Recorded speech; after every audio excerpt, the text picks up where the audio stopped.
Minnesota Timberwolves buy, sell, or hold? So I got a lot of buys. Again, they're Just less than a encapsulated the million. problem of the NBA Yeah, trade market. exactly right. There's a lot of buyers and not a lot to be bought. So the big thing with them is like Ben Simmons to me still makes as much sense there as almost anywhere else. Ooh, we But disagree.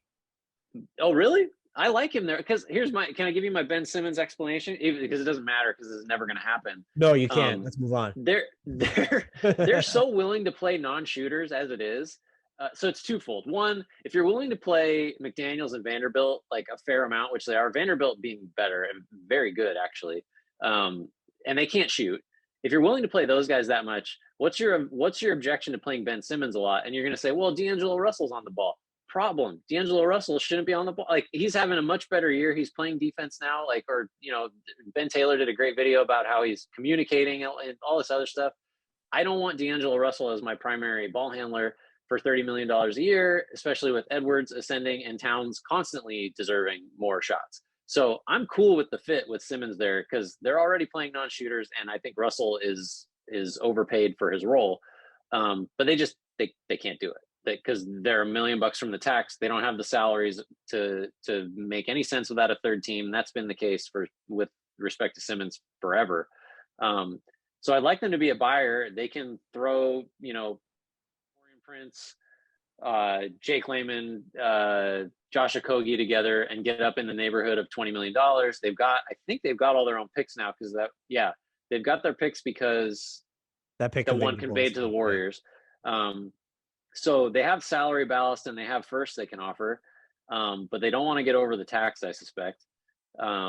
And like we're just back talking about Jeremy Grant again, and I don't think have enough to do that unless they go like 3 firsts or something ridiculous. So they're a buyer, but again, like I just don't. I hope you have some suggestions because I don't really know what to suggest for them other than the bold move of like what's out there for Russell right now. I do think they would be one of the best Harrison Barnes destinations, actually. Sure. Their offense has been their seventh since December 1st, and their defense has declined. I think that's the argument for Ben Simmons right there, is that you didn't trust your overall defensive performance. You've been better, or you've been better, but you're still bad at grabbing defensive rebounds. And so Ben Simmons can help you from the point of attack, but also just does so much. If you want someone to push the ball up the court after getting boards, and his fit with Karl-Anthony Towns is basically seamless. So I Yeah. totally get it. I have them as a hold just because I don't Okay. think they're good. I understand there's urgency and they've been running in place for so long. See where you're at in the offseason after where your draft pick conveys. D'Angelo Russell will be on an expiring contract at that point. Malik Beasley's deal will have 1 year checked off of it too. And he hasn't been great this season. You don't lose any assets for them by waiting. Zero. You still have Jaden McDaniels, you still have Jared Vanderbilt. And like you said, the Ben Simmons scenario is so overwhelmingly unlikely without a third or fourth team.